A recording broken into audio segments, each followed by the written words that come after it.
ভগবান কপিল দেবকে দর্শন করার জন্য সমস্ত দেবগণ, মুনিগণ, ঋষিগণ, গন্ধর্বগণ, চারণগণ, কিঙ্করগণ, যজ্ঞ রক্ষাদিগণ সব এসেছেন। সবাই ভগবানকে দণ্ডবদ্ধ প্রণামাদি করছেন। ভগবানকে দেখতে দেখতে ভগবান 7 বৎসরের বালকের মতো হয়ে গেছেন। তিনার উপনয়ন সংস্কার আদি কার্য করানো হয়েছে। এবার ব্রহ্মা বলছেন, দেখো কর্দম ঋষি, আমার সঙ্গে তো হাজার হাজার মুনি ঋষিরা এসেছেন, তুমি তো তোমার মেয়ের স্বভাব চরিত্র জানো আর সাধুদেরও জানো, অতএব যে মেয়ের যেমন স্বভাব চরিত্র ওই রকম সাধুদের কাছে তার বিবাহ দিয়ে দাও। সেই রকম দেখে দেখে তার সঙ্গে বিবাহ দিয়ে দাও। এই বলে ব্রহ্মা সেখান থেকে চলে গেলেন। কর্দম ঋষি তিনার কলা নামক কন্যাকে মরীচি ঋষির কাছে বিবাহ দিয়েছিলেন। কর্দম ঋষি তিনার অনুসূয়া নামক কন্যাকে অত্রি মুনির কাছে বিবাহ দিয়েছিলেন। কর্দম ঋষি তিনার শ্রদ্ধা নামক কন্যাকে অঙ্গিরা ঋষির কাছে বিবাহ দিয়েছিলেন। কর্দম ঋষি তিনার হবিব্বি নামক কন্যাকে পুলস্ত ঋষির কাছে বিবাহ দিয়েছিলেন। কর্দম ঋষির গতি নামক কন্যাকে পুলহ ঋষির কাছে বিবাহ দিয়েছিলেন। কর্দম ঋষির সাধ্বী নামক ক্রিয়া নামক কন্যাকে ক্রুত ঋষির কাছে বিবাহ দিয়েছিলেন। কর্দম ঋষির খিয়াতি নামক কন্যাকে বিভু ঋষির কাছে বিবাহ দিয়েছিলেন। কর্দম ঋষির অরুন্ধতী নামক কন্যাকে বৈশিষ্ট্য ঋষির কাছে বিবাহ দিয়েছিলেন। আর কর্দম ঋষি শান্তি নামক কন্যাকে অথর্বা ঋষির কাছে বিবাহ দিয়েছিলেন। এইভাবে 9 জন ঋষির কাছে 9টি কন্যাকে দান করলেন। দান করার পরে তারা চলে গেল তাদের শ্বশুর বাড়ি।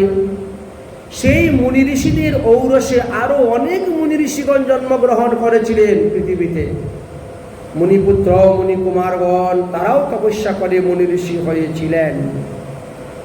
এদিকে কর্দম ঋষি বলছেন, তাহলে এবার আমি ঋণত্বয় থেকে মুক্ত, পিতৃঋণ থেকে মুক্ত হওয়া যায় বিবাহ করে পুত্র সন্তান জন্ম দিলে। যাগ যজ্ঞ তপস্যা দ্বারা দেবঋণ থেকে মুক্ত হওয়া যায়। একাদশী আদি ব্রতের দ্বারা, গীতা ভাগবত অধ্যয়নের দ্বারা ঋষিঋণ থেকে মুক্তি হওয়া যায়। তাই দেবঋণ, ঋষিঋণ, পিতৃঋণ 3 দিন থেকে মুক্ত হয়ে গিয়েছেন আজ কর্দম ঋষি। তাই তিনি কপিল দেবের কাছে গিয়েছেন, গিয়ে বলছেন, হে পুত্র কপিল দেব, আমি জানি তুমি স্বয়ং ভগবান। অসুর ভাবাপূর্ণ ব্রাহ্মণদেরকে শায়েস্তা করার জন্য তুমি আমার পুত্ররূপে এসে জন্মগ্রহণ করেছ। আমি সেটা জানতে পেরেছি। যাই হোক, আমি তোমার হাতে তোমার মাকে অর্পণ করে দিলাম। তোমার মায়ের দেখাশোনার ভার তোমার। আমাকে আদেশ দাও, আমি সংসার ত্যাগ করে তপস্যা করতে চলে যাব। আমি আর কোনোদিন সংসারে ফিরে আসব না। আমি হরিভজন করতে যাব। তুমি আমাকে অনুমতি দাও, অনুমতি দাও। দেবহূতির কাছ থেকে তো আগেই তো অনুমতি নেওয়া হয়ে গেছে। এবার কর্দম ঋষির কাছ থেকে অনুমতি নিলেন। আর অনুমতি নিয়ে কর্দম ঋষিকে দেবহূতি কপিল ভগবানকে দণ্ডবত প্রণাম করে 4 বার পরিক্রমা করে কর্দম ঋষি তপস্যা করার জন্য চলে গেলেন গঙ্গা সাগর। গঙ্গা সাগরে কর্দম ঋষি গেলেন তপস্যা করার জন্য। পরবর্তী সময়ে সেখানে কপিল দেবও গিয়েছিলেন। কপিল দেবের কথা সবাই জানে গঙ্গা সাগরে, কিন্তু কর্দম ঋষি ছিলেন যে এই কথা অনেকেই জানে না। আগে তো কর্দম ঋষি ছিলেন, তপস্যা করেছেন, পরে কপিল দেব গিয়েছেন। যাই হোক, বাসুদেবে ভগবতী সর্বজ্ঞ প্রয়নান্তি মানি পরেণ ভক্তি ভাবেন লব্ধম মুক্ত বন্ধনম। ভগবানের চরণ সেবাতে তিনি যুক্ত হয়ে গেলেন। একদিন দেবহূতি কপিল দেবকে বলছেন, হে কপিল, আমি তোমার বাবার মুখ থেকে শুনেছি তুমি নাকি ভগবান, তুমি নাকি পৃথিবীতে সাংখ্যশাস্ত্র প্রচার করার জন্য এসেছ, ভক্তি ধর্ম প্রচার করার জন্য এসেছ। তোমার বাবার সঙ্গে যখন আমার বিবাহ হয়েছিল তখন তিনি আমাকে আত্মতত্ত্ব ব্রহ্মতত্ত্ব দান করতে চেয়েছিলেন, কিন্তু আমি ওই সময় আত্মতত্ত্ব ব্রহ্মতত্ত্ব কিছুই নিতে রাজি হলাম না। আমি তখন পুত্রতত্ত্ব চেয়েছিলাম, আর পুত্রতত্ত্ব চাইতে গিয়ে আমার 9টি কন্যা সন্তান এবং 1টি পুত্র সন্তান জন্ম হলো। এই 9 সন্তানকে বিবাহ দেওয়া হলো। এই 9টি কন্যার ঘরে নাতিপুতিকে দেখাশোনা করতে গিয়ে আমার সারা বৎসর বাইরে বাইরেই ঘুরতে হয়। এই মেয়ের বাড়ি কদিন, ওই মেয়ের বাড়ি কদিন, সেই মেয়ের বাড়ি কদিন, ওই মেয়ের বাড়ি না গেলে রাগ করে, অমুকের বাড়ি তুমি 1 সপ্তাহ থাকি আসলে আমার বাড়ি 3 দিন থাকবে না, শুরু হয়ে যায় অশান্তি।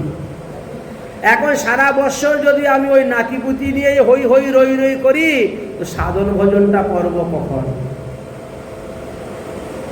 সাধন ভোজন করব কখন? এখন তো দেখি আমি বিষম সমস্যায় পড়ে গেছি। তুমি বলো বাবা, কি করলে আমি এই বন্ধন থেকে মুক্ত হতে পারি? এই মায়ার বন্ধন থেকে মুক্ত হওয়ার উপায় কি আছে তুমি আমাকে বলো। ভগবান কপিল দেব বলছেন, মা গো, এই মনটাই হলো বন্ধনের কারণ, আর এই মনটাই হলো মুক্তির কারণ। এই মনকে যদি তুমি সাধু সঙ্গে লাগিয়ে দাও তাহলে তোমার মন মুক্তির কারণ হয়ে যাবে। আর এই মনটা যদি বিষয়ের মধ্যে লাগাও তাহলে তোমার এই মন বদ্ধের কারণ হবে। এই মনই মানুষকে স্বর্গে নিয়ে যায়, আবার এই মন মানুষকে নরকের মধ্যে ডুবায়। অতএব মনকে আগে জয় করতে হবে। কেউ যদি সারা পৃথিবী জয় করে দেয় আর নিজের মনকে জয় করতে না পারে, কোনো লাভ হবে না। আমাদের দেহের মধ্যে 5টা জ্ঞান ইন্দ্রিয়, 5টা কর্মেন্দ্রিয়, আর একটা হলো মন। ওই 11 ইন্দ্রিয়কে নিজের বশে আনতে হবে, নিজে তাদের সঙ্গে যুদ্ধ করে জয় করতে হবে, তবেই তো দিগ্বিজয়ী বলা হয়। অতএব মা, অসার খলু সংসার, এই সংসারটা অসার। এই সংসারে কে কার মাতা, কে কার পিতা, কে কার স্বামী, কে কার স্ত্রী, কে কার পুত্র আর কে কার কন্যা, এত মায়ার খেলা। মা মানে হলো না মায়া, মা মানে হলো না। যাহা যা নয় তাহাকে যদি তাই মনে করা হয় সেটাকে বলা হয় মায়া। আসলে কেউ কারু নয়, কিছুই নয়, কিন্তু মায়ার টানে, মায়ার বন্ধনে আমি আমার করতে করতে জীবের এই অবস্থা হয়েছে। এই মায়া থেকে যদি মুক্ত হতে চাও মা, তাহলে সাধুসঙ্গ করো, সাধুসঙ্গ করো। শতাং প্রসঙ্গাত্মবীর্য সংবিদু ভবন্তি হৃদকর্ণর শয়নম কথা। সাধু মুখে হরিকথা না শুনলে কখনো মায়াকে ত্যাগ করা যায় না। যে সমস্ত সাধুগুরু বৈষ্ণবরা মায়াকে ত্যাগ করেছেন, তুমি তার সঙ্গ করো, তুমি তার মুখে হরিকথা শ্রবণ করো, কারণ হরি হলেন মায়াধীশ। ভগবানকে তো মায়া স্পর্শও করতে পারে না, কারণ ওই বিরজা নদীর এই পারে মায়ার অধিকার, ওই পারে মায়ার কোনো অধিকার নাই। যার কারণে গোলক ধাম আর বৈকুণ্ঠ ধাম, এই 2 ধামে মায়া নেই।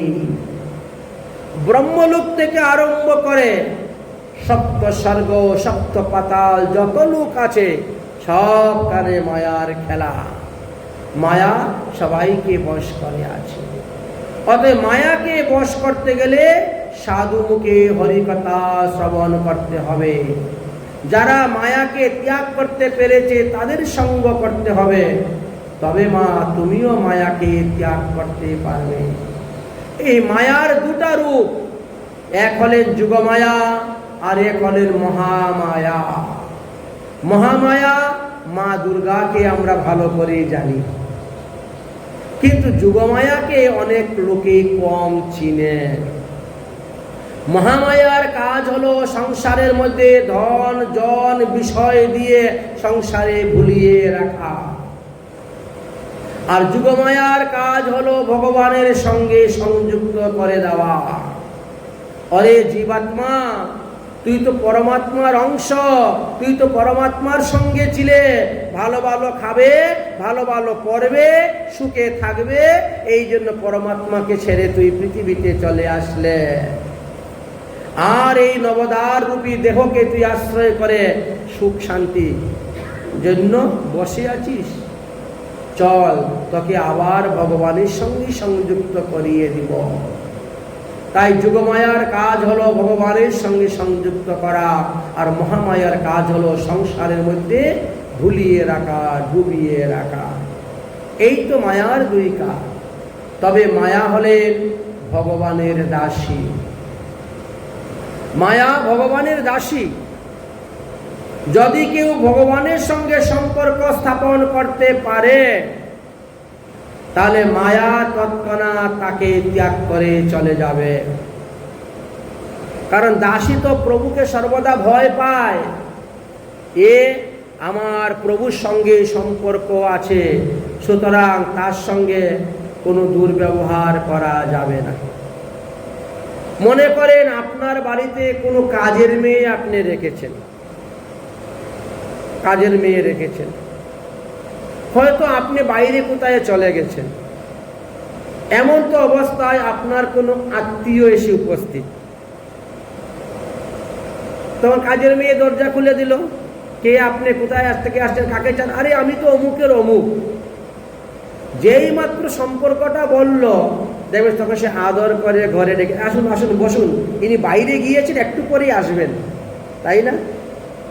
আর যদি সম্পর্ক না বলতে পারেন, এখন যান, উনি ঘরে নাই, পরে আসবেন, আবার দরজা বন্ধ করে দিবে।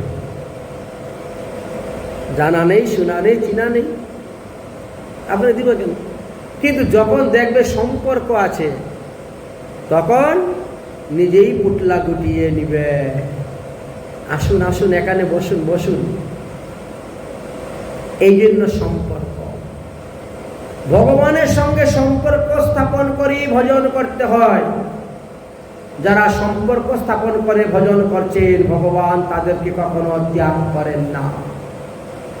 সে শান্ত, দাস্য, সজ্ঞ, বাৎসল্য, মধুর যে কোনো রসের মাধ্যমেই ভগবানকে ভজন করুন না কেন, ভগবান কখনো তাকে ত্যাগ করবে না।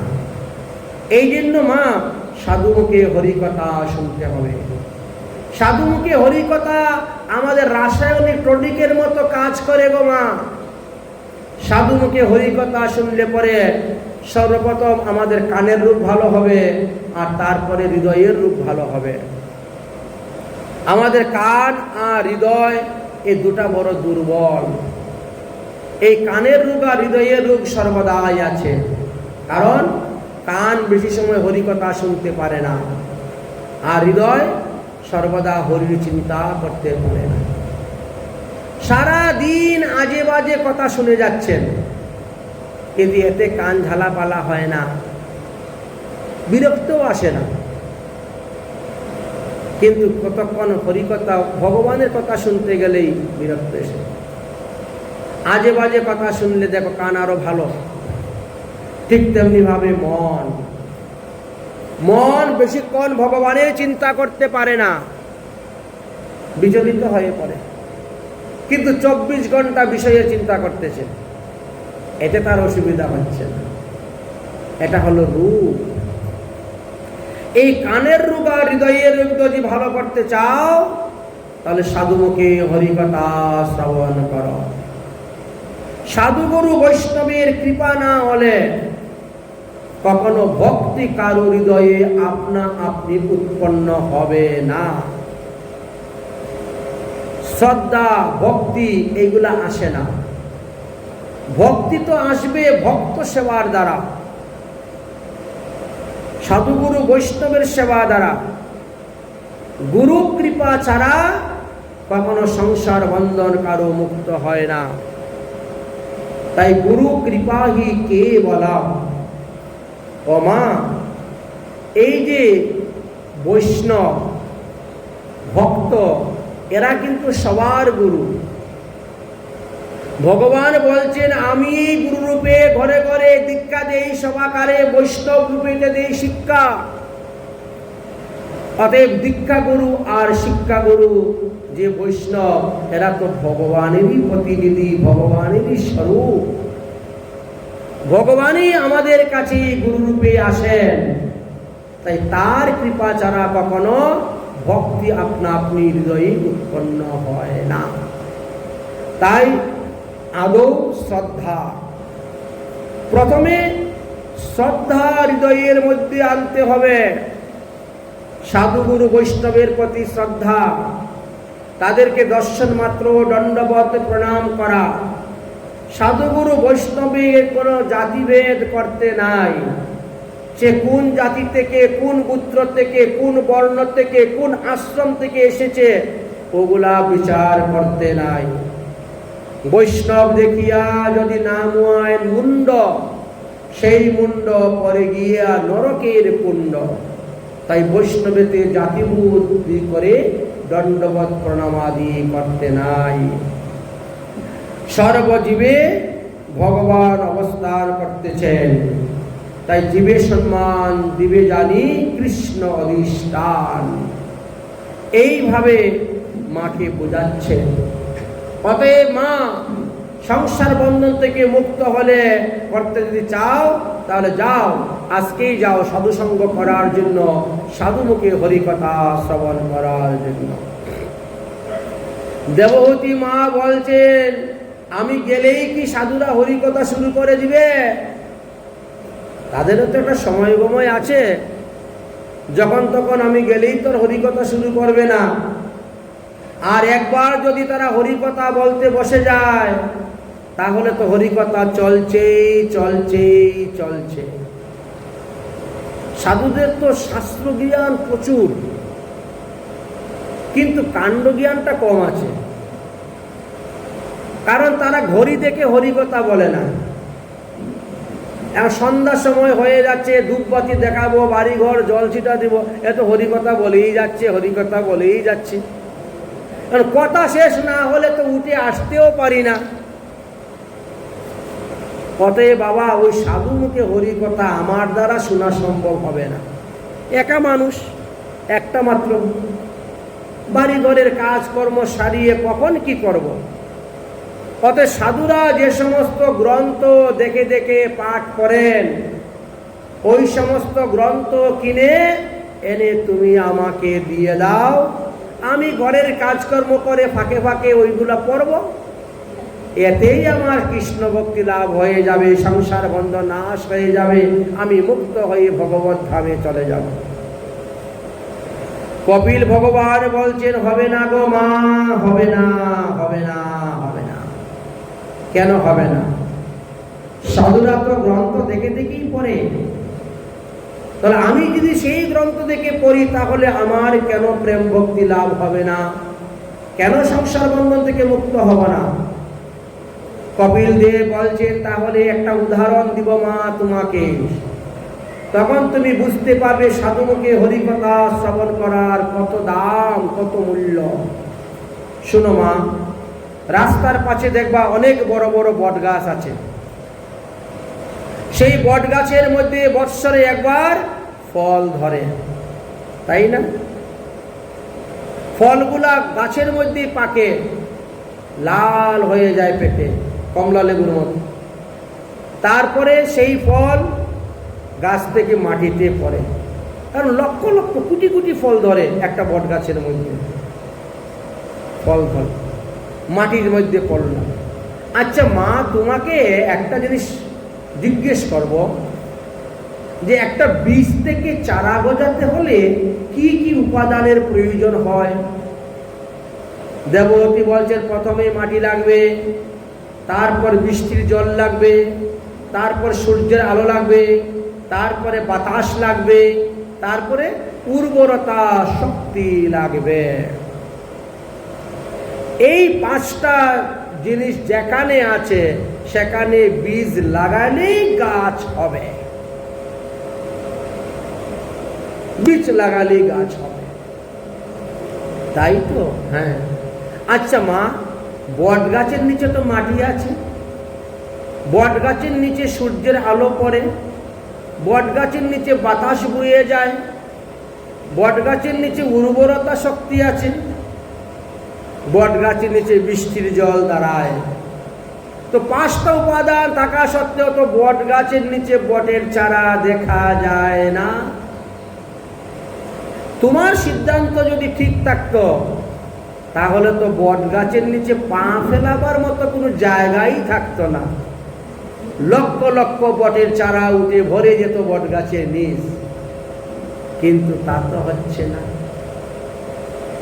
তাহলে ঘরে বসে বই পড়লে হয়ে যাবে?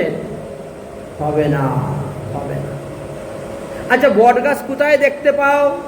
অন্য কোনো গাছের উপরে, জানালার কার্নিশের উপরে, ছাদের উপরে, দিওয়ালের উপরে, প্রায় দেখা যায় বট গাছ, তাই না? কিন্তু ওখানে তো আসল উপাদান মাটিই নাই, ওখানে তো বৃষ্টির জলও দাঁড়ায় না, অথচ সেখানে কি সুন্দর বট গাছ হয়ে গেছে, হারা ভরা একেবারে। কারণটা কি? ওই বটের ফল যখন কোনো পাখি খেল, এই বটের ফল যখন কোনো পাখি খেল, পাখির মুখের লালার দ্বারা বটের ফলটা তার পেটের মধ্যে গেল, তারপরে বিষ্ঠা রূপে যখন সে পড়ল, পতিত হলো, যেখানে পড়ল সেখানে গাছ হয়ে গেল। তার কিছুই লাগে না, মাটিও লাগে না, জলও লাগে না, উর্বরতা শক্তি লাগে না। তাহলে বীজের মধ্যে এই শক্তিটা কোথার থেকে আসলো? পাখির মুখের লালার দ্বারা। পাখি না খেলে হবে না, পাখির মুখের লালার দ্বারা কতটা শক্তি ধারণ করেছে বীজ, যেখানে তার মাটি লাগে না, জল লাগে না, উর্বরতা শক্তি লাগে না, গাছ হয়ে যাচ্ছে।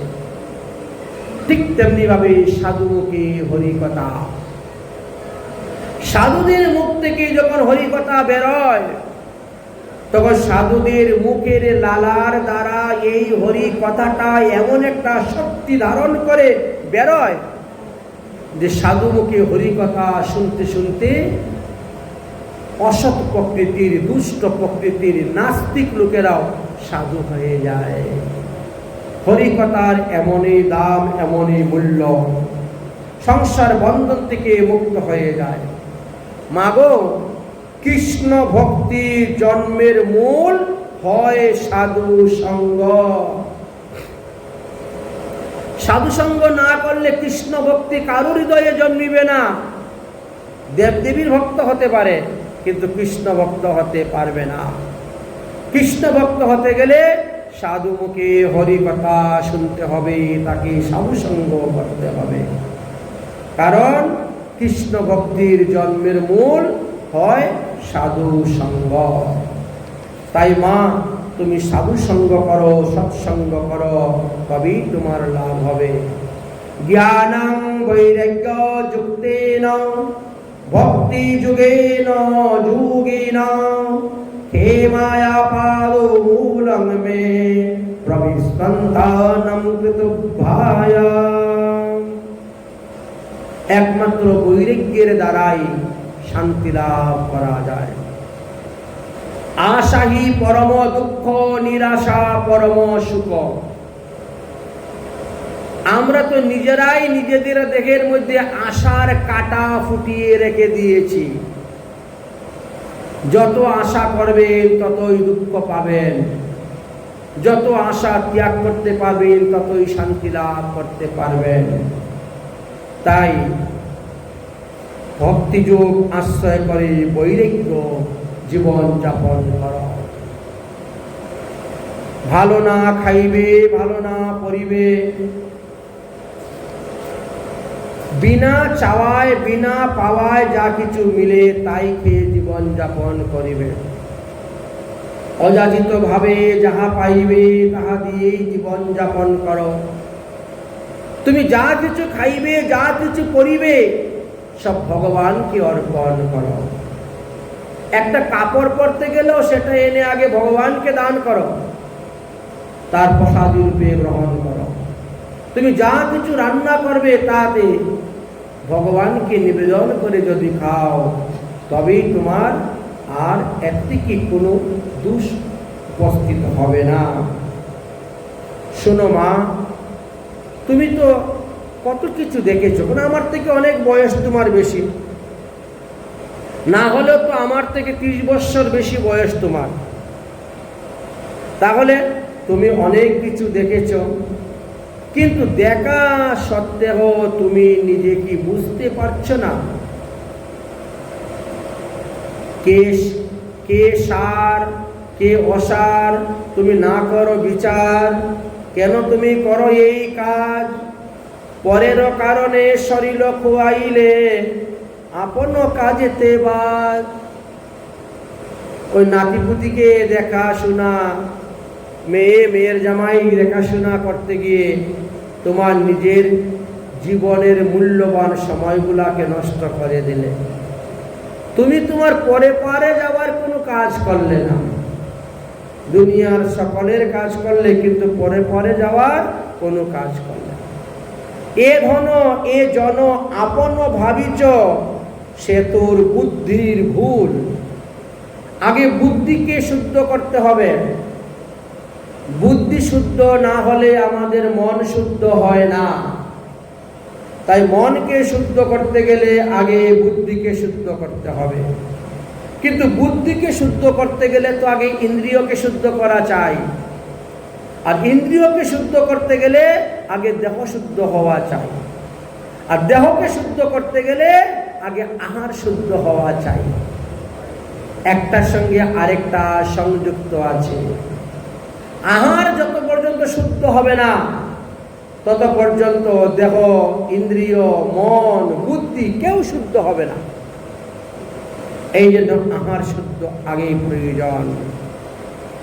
এখনো তখন কখনো কি হয় বুঝো নয় আপন মূল। কখন যে তুমি মরে যাবে তুমি তো নিজেও বুঝতে পারছো না। হয়তো আজকে রাত্রে ঘুমালাম, কালকে ঘুম থেকে নাও উঠতে পারি, একেবারে চির ঘুম হয়ে গেল, নিঃশ্বাসের তো কোনো বিশ্বাস নেই। দেখো না, জীবন কেবল পবন, একটা বাতাস। প্রাণ পাখি চলে গেল, শেষ, একটা বাতাস। সে যখন যায় কেউ দেখতেই পায় না, কেউ দেখতে পায় না। শুনেছিলাম কোন বৈজ্ঞানিক নাকি মুমূর্ষু অবস্থায় এক ব্যক্তিকে একটা কাচের ঘরের ভিতরে রেখে দিয়েছিল, কাচ দিয়ে কাচের ঘরে রেখে দিয়েছিল, অক্সিজেন তো লাগানো ছিল, রেখে দেখি ও কেমন করে মরে। হঠাৎ করে কাচের একটা জায়গা ফেটে গেল, টুকস করে একটা টুকরা উড়ে চলে গেল, বেরিয়ে চলে গেল প্রাণ পাখি ওই দিকে। এই যে প্রাণ বায়ু, ওটা কেউ আটকাতেও পারে না, কেউ দেখতেও পায় না। দেখার অনেক চেষ্টা করেছিলেন, কিন্তু দেখতে পেলেন না। দেখো না, জীবন কেবল পবন, যাইতে কি আছে বাধা? তাকে কেউ বাধা দিতে পারে না, আটকাইয়া রাখতে পারে না। কিসের কারণে এতেক আরতি খাটিয়া মরিচ গাধা? কার জন্য তুমি এত খেটে মরতেছ? দিবস রজনী তিল না বিশ্রাম, গণিচ করিছ কিবা? রবির নন্দন আসিবে যখন, তাকে কি উত্তর দিবা? রবির নন্দন বলতে যম, রবি মানে সূর্য, সূর্যের পুত্র হলেন যম। ওই কথাটাকে বলা হয়েছে রবির নন্দন। তাই যম আসলে পরে কি জবাব দিবে? কিন্তু তুমি যদি বদনে হরি হরি বলো, সাধুসঙ্গ করো, মালা ধারণ করো, তিলক ধারণ করো, তাহলে যম তোমার কাছে আসবে না। তাই বুদ্ধিমান লোক যারা, তারা অল্প বয়স থেকেই হরিভজন শুরু করে দেয়। তোমার এক আচরত প্রাজ্ঞ, যারা বুদ্ধিমান তারা অল্প বয়স থেকেই ভগবত ভজন শুরু করে দেন। যারা ভগবত ভজন করেন মায়া তাদেরকে কিছুই করতে পারে না। তীব্রায়াং ময়ি ভক্তানাম সুত্তমা চিন্তয়াম চিরম। হে মা, অগ্নি যেমন কাষ্ঠকে ভস্মীভূত করে দেয়, ঠিক তেমনি ভাবে আমাদের সাধন ভজনের যে তেজ, এর দ্বারা পাপ তাপ অপরাধকে ভস্মীভূত করে দেয়। অতএব অগ্নির মতন তেজস্বী হতে হবে ভজন করে করে, তবেই লাভ হবে। তবে এক দুই জন্মে যারা মনুষ্য জন্ম পেয়েছে তাদের মধ্যে বৈরাগ্য আসে না, ভক্তি আসে না। কারণ এক দুই জন্মে তো এরা চিনতেই পারে না ভগবানকে আর বৈষ্ণবকে আর সাধুকে। বহুবার মনুষ্য জন্ম যারা পেয়েছে তারাই বুঝতে পারে। কালেন বহু জন্মানাম সর্বত্র জাত বৈরাগ্যাং।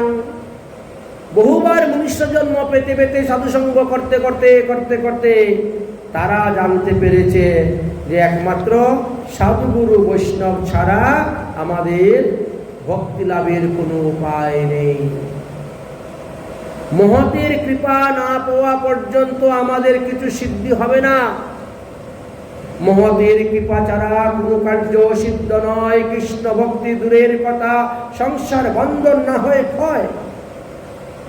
তাই মানুষ সাধুসঙ্গ সাধুমুখে হরিকথা শ্রবণ করে ভগবানের সাধন ভজন করে যান।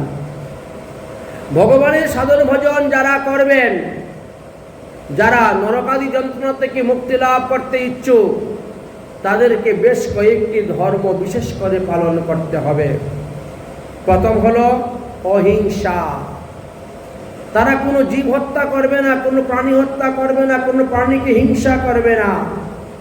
দ্বিতীয়ত সত্যম, সর্বদা সৎপথে চলবে, সৎপথে অর্থ উপার্জন করবে, সৎ কথা বলবে, সৎ ব্যবসা করবে।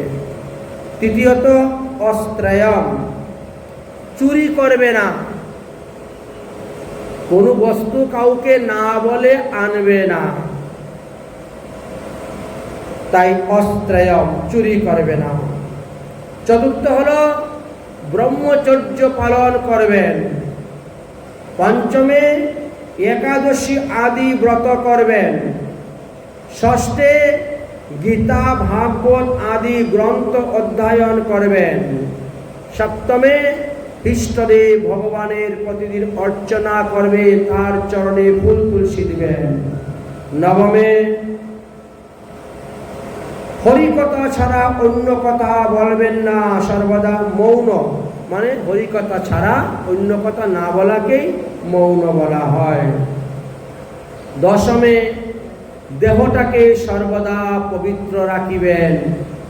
দেহ অপবিত্র হলেও সঙ্গে সঙ্গে তারে পবিত্র করার চেষ্টা করবেন, কারণ অপবিত্র অবস্থায় বিগ্রহ সেবা করা যায় না। বিগ্রহ সেবা করতে গেলে দেহকেই পবিত্র রাখতে হয়। আর ভগবানকে দিয়ে ভগবানের প্রসাদ গ্রহণ করবেন। এই তো অষ্টাঙ্গ যুগমার্গ বিধির কথা মা তোমাকে বললাম।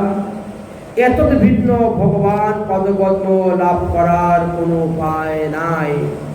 যদি সদাচার পালন না করা হয়, কোটি জন্ম করে যদি নাম সংকীর্তন, তথাপিও নাহি পাইবে ব্রজেন্দ্র নন্দন। অতএব সদাচারের একান্ত প্রয়োজন। সর্বভূতেষু চাত্মনম সর্বভূতানি চাত্মনি। সর্বজীবের মধ্যে ভগবান আছেন, এই চিন্তা করে সব জীবকে দয়া করবেন, তাদেরকে ভগবত প্রসাদ আদির দ্বারা সেবন করাবেন। মাগো, ভক্তি মার্গের 64 প্রকার অঙ্গ আছে। 64 প্রকার ভক্তির মধ্যে নববিধা ভক্তি শ্রেষ্ঠ বলে গিয়েছেন। অতএব নববিধা ভক্তির মধ্যে প্রথম ভক্তি হল শ্রবণম। সাধুমুখে হরিকথা শ্রবণ না করলে তো সেই ভক্তি আসবে না। ওষৌ নববিধায়াঞ্চ মুখনম স্মরণামে হামাম তৎসমগে ইন্দ্রিয়ানাম স্বয়ং মনোবৃত্তি সমার্পণাম। ওমা, সাধুকে হরিকথা শ্রবণ করবেন, হরির চিন্তন করবেন, হরির ভজন করবেন, হরির মন্ত্র জপ করবেন। এই যে ভগবানের বীজ মন্ত্র, গায়ত্রী মন্ত্র, কাম বীজ কাম গায়ত্রী, এই মন্ত্র জপের দ্বারাই ভগবানের পূজা হয়ে যায়। আর এই মন্ত্র জপের দ্বারাই ভগবানকে বশ করা যায়। ভগবানকে বশ করার একমাত্র উপায় হলো তিনার বীজ এবং গায়ত্রী জপ করা। তাহলে কালরূপী সর্পের হাত থেকে আমরা মুক্তি লাভ করতে পারব। যারা কালকে জয় করতে চাইবে তারা ভগবানের আরাধনা করবে, তবেই এই কালকে জয় করতে পারবে। না হলে আমরা সবাইকে কালের কবলে কবলিত হতে হবে। মা, ভক্তি লক্ষণ 3 প্রকার আছে। লক্ষণম ভক্তি যোগেশ্বর নির্গুণানাম হৃদিত্তাম।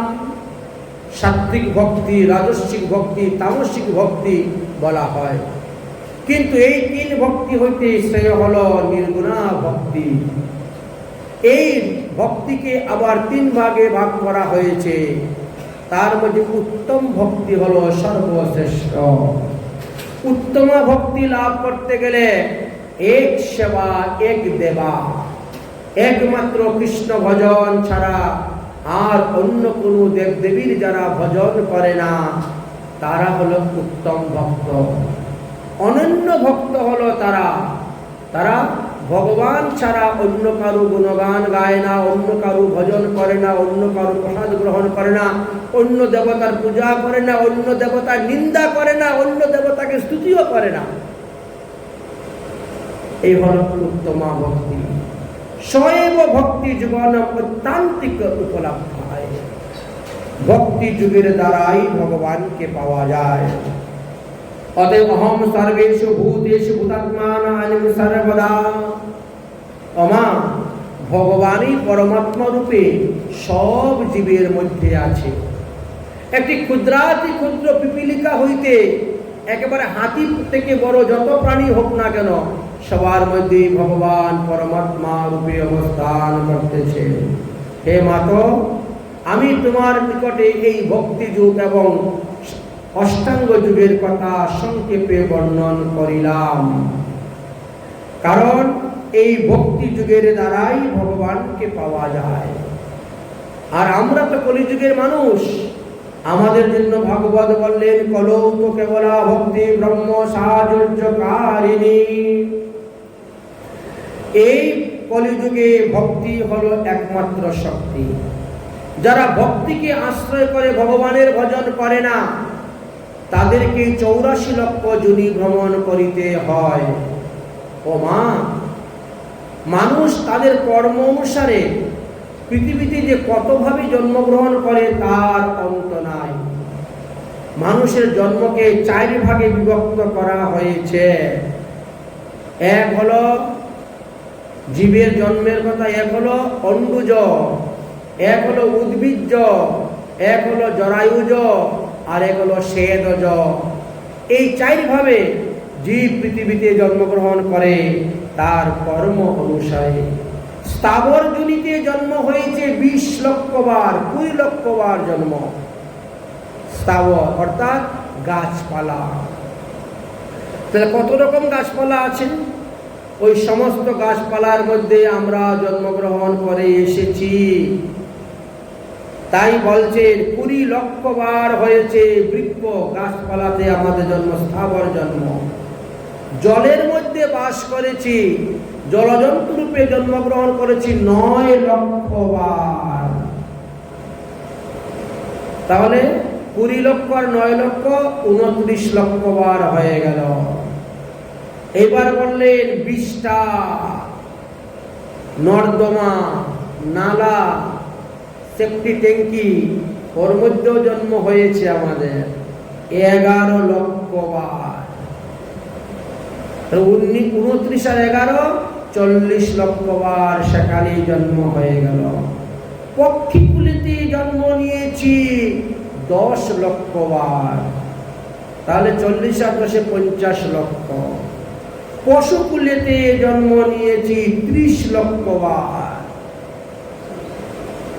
80 লক্ষ, আর রইল 4 লক্ষ। এই 4 লক্ষের কথা বলছেন বানরা বা মানবা। দুই স্থানে দুই সিদ্ধান্ত আছে। যদিও মনুষ্য জন্ম পাওয়া যায় 1 লক্ষে 4 লক্ষ বার কারো মনুষ্য জন্ম হয় না। মানুষ যেমন কর্ম করবে তেমন ফল পাবে। দেখেন ভরত চরিত্রের কথা। ভরত মহাশয় তিনি তো ভগবানের পুত্র, ভগবান ঋষভদেবের পুত্র ছিলেন ভরত। হরির ভজন করতে গিয়ে হরিণের ভজন করলেন, সঙ্গে সঙ্গে হরিণ জন্ম হয়ে গেল। একসঙ্গে 4 লক্ষ বার তো মনুষ্য জন্ম হয় নাই। কর্ম অনুসারে ফল, মনুষ্য জন্ম হয়ে গেল। তারপরে পেলেন অসুর জন্ম, এই হরিণ জন্ম। কিন্তু সেই জন্য তিনি হরিভজন করলেন বলে পুনরায় আবার তিনি ব্রাহ্মণ কুলে মনুষ্য হয়ে জন্মগ্রহণ করতে পেরেছিলেন। এতে প্রমাণিত হলো কি 84 লক্ষ যোনি ভ্রমণ করতে হয়। কিন্তু শ্রীমদ্ ভাগবত মহাপুরাণে বললেন 84 লক্ষ বার ভ্রমণ করার পর একবার দিব্য মনুষ্য জন্ম পাওয়া যায়। তাই যারা সাধু সন্ত মহাত্মা এরা সাধারণ মানুষ হইতে অনেক উপরে, এটা আমরা বুঝতে পারি না। আমরা মনে করি তিনিও মানুষ, আমরাও মানুষ। কিন্তু হলে কি হলো, তিনি ভগবানের নিকটজন, ভগবানের প্রিয়জন হয়ে গিয়েছেন। তাই সুপত ছাড়িয়া কুপতে গমন, এ তোমার কেমন বুক, আমরা সেটাকে সুখ মনে করতেছি। কিন্তু প্রকৃত সুখ যে কাকে বলে সেটা তো আমরা নিজেরাও জানি না। প্রকৃত সুখ একমাত্র হরিভজনে। হরিভজনে, কৃষ্ণ ভজনে যে আনন্দ সুখ, কোটি ব্রহ্মার সুখ তাতে নহে গোবিন্দ। এমন তাই বলছেন এই মনুষ্য জন্মে 4টি বর্ণ এবং 4টি আশ্রম তৈরি করে দিয়েছেন। প্রতিটি আশ্রমেই কিছু বিশেষ বিশেষ ধর্ম পালনের কথা বর্ণনা করেছেন। আমরা কি করি, কুটুম্ব আবরণম কল্পম মন্দ ভাগ্য বৃথাদ্বয়, আত্মীয় স্বজন ইষ্টি কুটুম্বকে পালন পোষণ করতে গিয়ে আমরা পাপ কার্য করতেও দ্বিধাবোধ করি না। নিজেরা ঘরে সাকন্য খেয়ে নিব, কিন্তু কোনো আত্মীয় স্বজন আসলেই মাছ নিয়ে আসো, মাংস নিয়ে আসো, শুরু হয়ে গেল জীব হত্যা, প্রাণী হিংসা। আত্মীয় স্বজন ইষ্টি কুটুম্বের কেউ খাওয়াতে গিয়ে যদি কেউ জীব হত্যা করে, প্রাণী হিংসা করে, তাহলে ওই পশুর শরীরে যতগুলা লোম আছে তত হাজার বৎসর তাকে কুম্ভিপাক নরকে বাস করিতে হয়। অতএব আত্মীয় স্বজন ইষ্টি কুটুম্বের পালন করবেন ভগবত প্রসাদ দিয়ে। আপনি একাদশী ব্রত করছেন, আপনার বাড়িতে এখন হঠাৎ করে মেয়ের জামাই এসে উপস্থিত হয়ে গেল, তাই বলে আপনি ভাত বসাই দিবেন মেয়ের জামাইয়ের জন্য? একথা শাস্ত্র বলে নাই। এসেছো ভালো, তুমিও একাদশী ব্রত করো, তুমিও ফলমূল খাও। একদিন ফলমূল খেলে তো মানুষ মরে না, মরবে না। সারা জীবনে তো বাড়িতে ভাত খেয়েছ, একদিন ফল খাও। তোমার জন্য আমি পাপ করব কেন? তুমি কি আমার পাপের ভাগ নিবে? তুমি তো আমার পাপের ভাগ নিবে না, তাহলে আমি তোমার জন্য পাপ করতে যাব কেন? তুমি বিষয় সুখ ভোগ করবে, ভালো ভালো খেয়ে যাবে, ইন্দ্রিয় সুখ ভোগ করবে, আর আমি পাপ ভোগ করব, তো তোমার জন্য আমি পাপ করব কেন? বড় সুন্দর সিদ্ধান্ত দিচ্ছেন। নাদ্রেন যথা পূর্বং কামিনাম ইবঙ্গাজয়ং। যারা অজ্ঞান প্রাণী, তারা লোকের নিকট থেকে মান যশ প্রতিষ্ঠা পাওয়ার জন্য পাপ কর্ম করতেও দ্বিধাবোধ করে না। এবং কুটুম্ব বিশ্বম্য উদরম এ বস্তা। আত্মীয় স্বজন ইষ্টি কুটুম্বের উদর পূরণ করতে গিয়ে আপনাকে যে পাপ ভোগ করতে হলো, এই পাপের ফলে আপনাকে তামসী অন্ত তামসী আদি নরকে গমন করতে হইবে। আপনি কার জন্য পাপ করছেন? অনেকে নিজের ছেলে মেয়ের ভবিষ্যৎ করার জন্য।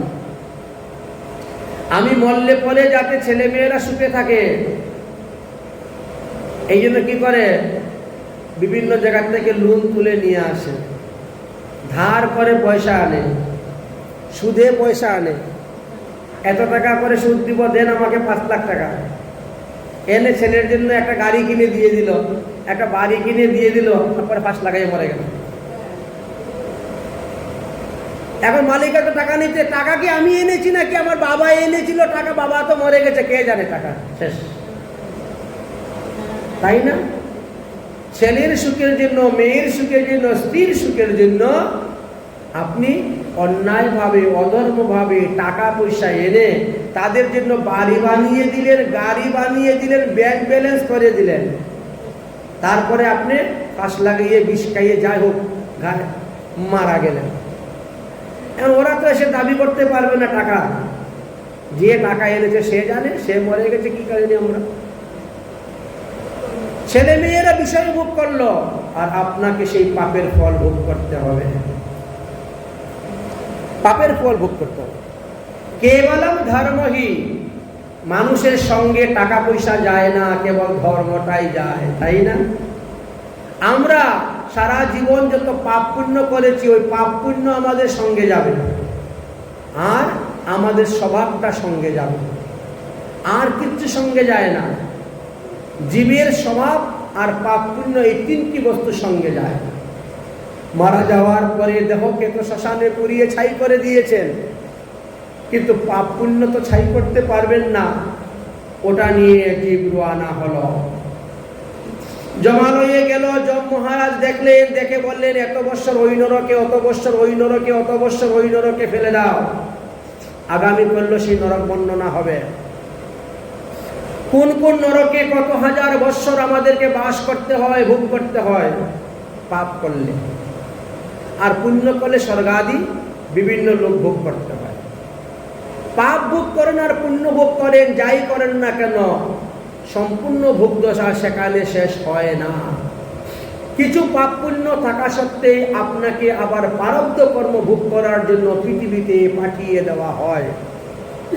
যেভাবে আকাশ হইতে, মেঘমালা হইতে বৃষ্টির জল পতিত হয় বিন্দু বিন্দু রূপে, ঠিক তেমনি ভাবে আমাদের জীবাত্মাও সেই বৃষ্টির জলের সঙ্গে পৃথিবীতে পড়ে। যখন সেই জীব কোনো খাদ্যশস্যের উপরে পড়ল, তখন সেই খাদ্যশস্যের মধ্যে প্রবেশ করল, ধান, গম, যব প্রভৃতিতে ঢুকে গেল। এবার আমরা যখন খাদ্যশস্য গ্রহণ করলাম, সেই জীব আমাদের দেহের মধ্যে প্রবেশ করল, হয়ে পুরুষের শুক্রকণাকে আশ্রয় করল। এবার নারী পুরুষ উভয়ের যখন মিলন হলো, তখন পুরুষের দেহ থেকে নারীর দেহেতে প্রবেশ হলো। এক রাত্রির মধ্যে ওই নারীর রক্তের সঙ্গে সে মিশে গেল। 5 রাত্রির মধ্যে একটি বুদবুদ গোলাকার আকৃতি ধারণ করল। 1 মাস হওয়ার পরে সেই গোলাকার মাংসপিণ্ড হইতে প্রথমেই মস্তক সৃষ্টি হয়ে যায়। 2 মাস যখন হয়, তখন হাত, পা, মাথা, এদিক থেকে হাত পা পর্যন্ত তৈরি হয়। 3 মাস যখন হয়ে গেল, তখন তার লিঙ্গ, অর্থাৎ সে পুরুষ হবে না, নারী হবে, সেটি হয়ে গেল। 4র্থ মাস যখন হলো, তখন ত্বক, মাংস, রক্ত, মেদ, মজ্জা, অস্থি, শুক্র, এই সপ্ত ধাতু তার দেহের মধ্যে ঘটিত হয়ে গেল। 5ম মাস যখন হলো, তখন তার ক্ষুধা পিপাসা লাগে এবং তার খাবার শুরু হয়ে যায় 5ম মাস থেকে। এই জন্য 5ম মাসে আগে পঞ্চামৃত খাওয়ানো হয়। ওই পঞ্চামৃত ওই গর্ভস্থ সন্তান খাবে। এই জন্য পঞ্চামৃত পঞ্চম মাসে ভক্ষণ করানো হয়। ষষ্ঠ মাস যখন হলো তখন সে মায়ের কুক্ষির এক পাশে গিয়ে অবস্থান করে। ছেলে হলে দক্ষিণ দিকে, মেয়ে হলে বাম দিকে অবস্থান করে। এতে লক্ষণ বোঝা যায় ছেলে হবে না মেয়ে হবে। তাই মায়ের দক্ষিণ কুক্ষির দিকে যায়, কিন্তু ইচ্ছা মতো সে হাত পা নাড়াচাড়া করতে পারে না, কারণ সে তো একটা প্রকোষ্ঠের মধ্যে আছে। এই যে গর্ভধারীর থলিটা অতি সংকীর্ণ ছোট, একে আবার কতগুলা নারী দ্বারা এমনভাবে জড়িত আছে যে সন্তান ইচ্ছা করলেই আমি হাত নাড়া করব, পা নাড়া করব, এই করবো, কোনো কিছু সম্ভব নয়। ওখানে আবার ওই বিষটার গর্ত থেকে কৃমি গিয়েও তাকে কামড় দেয়, দংশন করে। মা যা কিছু গ্রহণ করে তার রস সন্তান পায়। মা যদি অতিরিক্ত গরম জল খায়, শিশুর গায়ে জ্বালা হয়। মা যদি বেশি লবণ খায়, বেশি ঝাল খায়, বেশি পিতা খায়, এতেও শিশু কষ্ট পায়। কিন্তু সেখান থেকে তো প্রতিবাদ করার মতো তার কোনো ক্ষমতা নেই। তাই সে তখন ভগবানকে ডাকতে চায়, কারণ ওই সময় সে দিব্য জ্ঞান হয়ে যায় তার, অর্থাৎ পূর্ব জন্মের কথা তার মনে পড়ে, সে জাতিস্মর হয়ে যায়। পূর্বজন্মে আমি কে ছিলাম, কি নাম ছিলাম, কোথায় কি কর্ম ছিলাম, কোন পাপের ফলে আমাকে নরকে এসে নরক যন্ত্রণা ভোগ করতে হয়েছে। কতদিন নরক যন্ত্রণা ভোগ করার পরে এই সংসার কারাগার রূপী গর্ভেতে এসে আমি প্রবেশ করেছি। মাতৃগর্ভটাও একটা কারাগার সদৃশ্য। একে তো অন্ধকার, তার মধ্যে ইচ্ছা মতো হাত পা নাড়াচাড়া করা যায় না, ইচ্ছা মতো হাঁটতে পারবেন না, বসতে পারবেন না, চলতে পারবেন না। তাই গর্ভকেও কারাগার বলা হয়েছে। সেই কারাগার রূপী গর্ভে থেকে সে ভগবানকে ডাকতে থাকে। সপ্তম মাসে জীবের পুরা জ্ঞান হয়ে যায় এবং সে তখন বুঝতে পারল যে ভগবান ছাড়া আমার মুক্তির আর উপায় নেই। তাই সে কায় মনোবাক্যে বড় আর্তনাদ করে ভগবানকে ডাকতে শুরু করেন। তার ডাক ভগবানের কাছে পৌঁছে যায়, কিন্তু আমরা কিন্তু কেউ শুনতে পাই না। স্ত্রীর পেটের মধ্যে যদি মাথা দিয়ে স্বামী ঘুমায় তাও শুনতে পাবে না বাচ্চার কথা, কিন্তু ভগবান শুনতে পাচ্ছেন। বুঝেছেন? ভগবান ওই সন্তানের কথা ডেকে শুনে এসে গেলেন, এসে তার সঙ্গে কথাবার্তা চলছে। সপ্তম মাস থেকে দশম মাস 3 মাস ভগবানের সঙ্গে জীব বড় আনন্দে কাটায়। অনেক তত্ত্বজ্ঞান ভগবান তাকে দান করেন, অনেক তত্ত্বজ্ঞান তার সঙ্গে আলোচনা হয়। তখন জীব সম্পূর্ণ ভক্তি তত্ত্ব জ্ঞান লাভ করে বলে, প্রভু এবার আমাকে আদেশ করুন, আমি পৃথিবীতে যাই, কারণ এখানে বসে তো তোমার ভজন করা যাবে না। এই একদিকে মলের ভাণ্ড, আরেকদিকে মূত্রের ভাণ্ড, আর 2 ভাণ্ডের মধ্যেখানে হলো একটা জরায়ু, আর তার মধ্যে আমার জন্ম। অতএব এখানে বসে সাধন ভজন করার কোনো অনুকূল পরিবেশ নাই। আমি প্রতিজ্ঞা করে বলতেছি, আমি পৃথিবীতে যাওয়ার পরে আমি তোমার ভজন করব, তোমার ভজন করব, তোমার। আর আমি সংসারের আত্মীয় স্বজন, স্ত্রী কুটুম্ব, স্ত্রী পুত্রের ভজন করব না। আমি প্রতিজ্ঞা করে বলছি, আমাকে পৃথিবীতে পাঠাও। ভগবানের ইচ্ছাতে তখন প্রসব বায়ু তৈরি হয়, এমন একটা বায়ু, আর বায়ুর এতই বেগ যে ওই বায়ুটা রক্তাক্ত কলেবরে শিশুকে নিয়ে বেরিয়ে আসে ওই বায়ুর চাপে। সন্তানটা যখন এসে ভূমিষ্ঠ হলো, ভূমিষ্ঠ হওয়ার পরে সে তখন প্রথমে অজ্ঞান থাকে, অচেতন, চৈতন্যহীন হয়ে যায়। কিছুক্ষণ পরে যখন চৈতন্য ফিরে পায়, ভগবানকে না দেখে তখন কাঁদতে শুরু করে দেয়। কিন্তু আমরা বুঝি না শিশু কেন কান্না করে। আমরা তাকে আদর দিয়ে, ভালোবাসা দিয়ে আমাদের মতন তাকে করে নেই।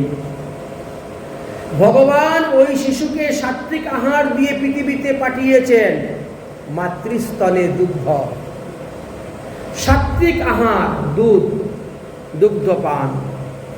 ভগবান সাত্বিক আহার দিয়ে তাকে পৃথিবীতে পাঠিয়েছেন, কিন্তু আমরা তাকে মাছ, মাংস, পেঁয়াজ, রসুন, ডিম, মুসুরি ডাল কত কিছু খাওয়াইয়ে তার পবিত্র দেহকে অপবিত্র করে দেয়। তাকে ভগবানকে ভজন ভুলিয়ে দিয়ে সংসারের ভজনে লাগিয়ে দেয়। তার পরমার্থিক জ্ঞানকে লুপ্ত করে দিয়ে জাগতিক জগতের স্কুলে লেখাপড়া শিখাইয়া তাকে অজ্ঞান বানাইয়া দেয়। সে তখন আর হরিভজন করে না, সে তখন টাকার পিছনে দৌড়ে, ভগবানের পিছনে আর দৌড়ে না। ঘুমের থেকে উঠেই টাকার পিছনে দৌড়তে শুরু করে। তাই বলছেন, এইভাবে জীব মায়ার কবলে কবলিত হয়ে সংসার ধর্মে মুক্ত হয়ে আবার কাজ করে, আবার পাপ করে, আবার নরকাদি যন্ত্রণা ভোগ করে। আমাদের এই পৃথিবী হইতে 11,88,000 কিলোমিটার দূরে যমালয় আছে, যেখানে সূর্য নন্দন যম মহারাজ রাজত্ব করেন। তিনি সমস্ত মৃত প্রাণীদেরকে নিয়ে সেখানে রাজত্ব করে থাকেন। অতএব সেই স্থানে আমাদের পাপ পুণ্য আদির বিচার হয়। প্রত্যেকটি মানুষের কর্তব্য ধর্ম, শৌচ, দয়া, মৌন, বুদ্ধি, শ্রীঋদ্ধি, যশো, ক্ষমা, সমৌদম, ভগশ্চেতি, যতি সংঘাতম, জারিষ্ঠয়ম। প্রত্যেকটি মানুষের কর্তব্য সৎসঙ্গ করা। যারা অসৎসঙ্গ করে তাদের সত্য, শৌচ, দয়া কিছুই থাকে না। তাই সৎসঙ্গ সবাইকে করতে হবে। সৎসঙ্গ না করলে তারা কখনো ভগবত কৃপা পাবে না। সংবাদন পুরুজাত প্রমোদস্য জাত যুগস্য পারং পরমারূপ। তাই সাধুসঙ্গ, সাধুসঙ্গ সর্বশস্ত্রে কয়, লবমাত্র সাধুসঙ্গে সর্বসিদ্ধি হয়। সাধুসঙ্গ না করলে কেউ কখনো সিদ্ধি লাভ করতে পারবে না, পারে না। ও মা, তুমি সাধুসঙ্গ করো, সাধু মুখে হরিকথা শ্রবণ করো। যার মুখে হরিকথা নাই তার কাছে তুমি যেও না। যার মুখ দেখলে হরি ভুলে যাও, তার মুখ পানে তুমি চেয়েও না। মাগো, তুমি হরিভজন শুরু করো। কে তোমারে কি কথা বলিবে সে কথা ভাবিলে আর কি চলিবে। আজকালকার সমাজ, এই এখন কি তোর দীক্ষা নেওয়ার বয়স হয়েছে নাকি রে, এখন কি তোর হরিনাম করার সময় হয়েছে নাকি। কিন্তু এরা এত মূর্খ, এরাই আবার তোমাকে জ্ঞান দিচ্ছে। তারা এতই অজ্ঞানী প্রাণী।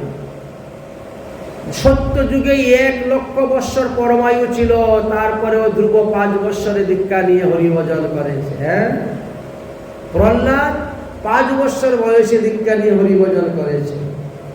আর আমাদের এমন এমন লোক আছে 50 বৎসর পার হয়ে গেছে, এখনো হরিভজন করে না, দীক্ষার ঘরে যাই নাই। খালি গুরু বাছাই করে। আগে নিজে তো ভালো হও, নিজে ভালো হব না, ভালো গুরু চাই।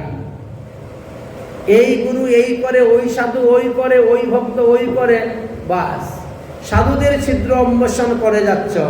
নিজের ছিদ্র কতগুলা পড়ে আছে। নিজে তো একটা চালনি, একটা চালনির মধ্যে কত হাজার হাজার ছিদ্র, অথচ সেই ছিদ্র সে দেখে না।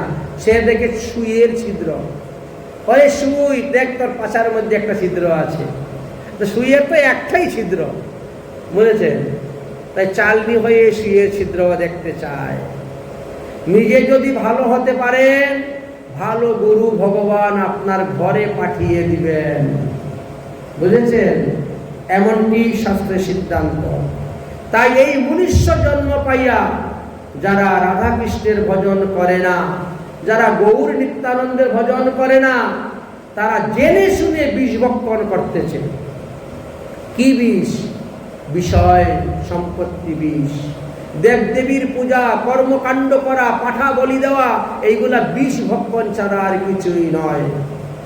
কর্মকাণ্ড, জ্ঞান কাণ্ড কেবল বিষের ভাণ্ড, অমৃত বলিয়া যেবা খায়, নানা জুনি সদা পীরে কদর্য ভক্ষণ করে, তার জন্ম অধুক পথে যায়। তাই বলছেন ওই বিষয়রূপী বিষ ভক্ষণ করতে যেও না। মনুষ্য জন্ম পাইয়া রাধাকৃষ্ণ না বুঝিলে, জানিয়া শুনিয়া বিষ খাইল।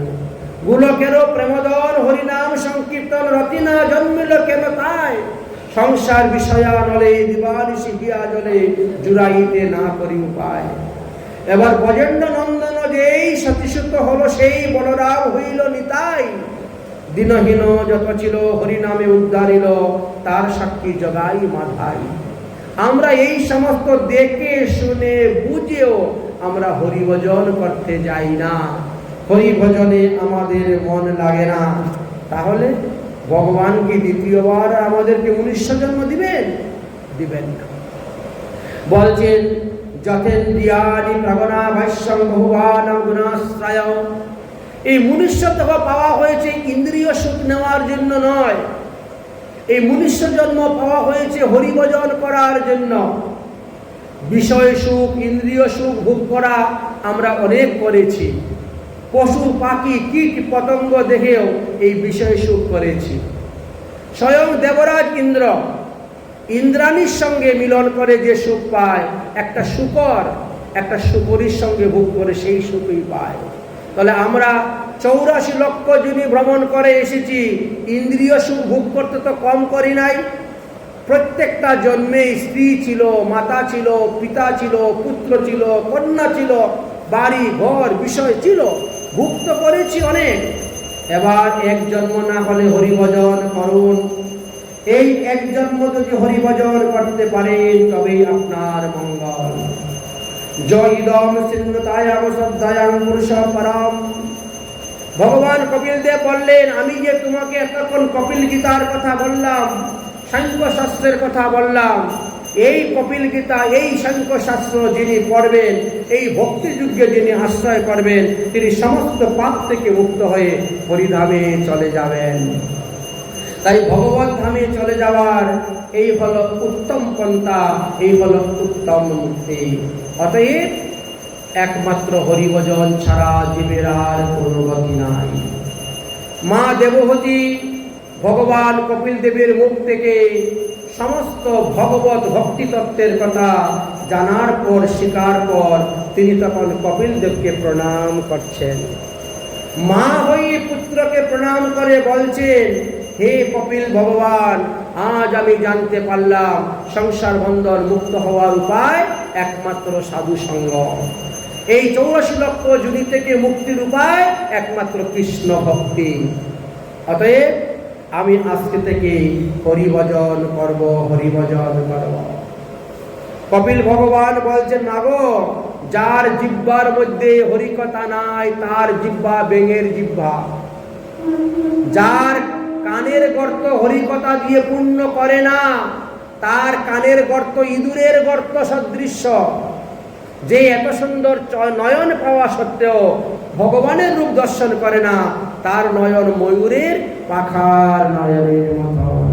যে এত সুন্দর চরণ পাওয়া সত্ত্বেও ভগবান লীলাভূমি লীলাধাম তীর্থ ভ্রমণ করতে যায় না, তার পা একটা বৃক্ষের মতো, জড় পদার্থের মতন। অতএব মা, তুমি সাধুসঙ্গ করো, তীর্থে ভ্রমণ করো, এখানে ঘরে বসে থাকলে হবে না। তীর্থ ভ্রমণ করলে পরে, তীর্থ সেবা করলে পরে, তীর্থবাসী বৈষ্ণবের সেবা করলে পরে অনাহাসে তোমার হৃদয়ে ভক্তি প্রবাহ হবে, ভক্তির বন্যা তোমার হৃদয়ে বসবে।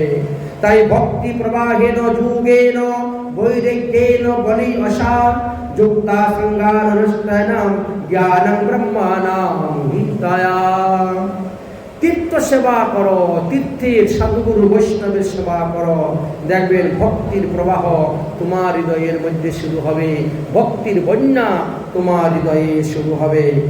এইভাবে কপিল ভগবান অনেক তত্ত্বগত উপদেশ দিলেন। দেওয়ার পরে বললেন, ওমা তুমি চলে যাও তীর্থ ভ্রমণ করতে, আর আমি চলে যাচ্ছি গঙ্গা সাগরে। আমার পিতা যেখানে বসে তপস্যা করছেন, আমিও সেখানে বসে তপস্যা করব। এই বলে কপিল ভগবান চলে গেলেন গঙ্গা সাগরের দিকে, আমা দেবহূতি চলে গেলেন তীর্থ ভ্রমণে। এখানেই আমরা কপিল ভগবান এবং মাতা দেবহূতির সংবাদ বিশ্রাম দিচ্ছি।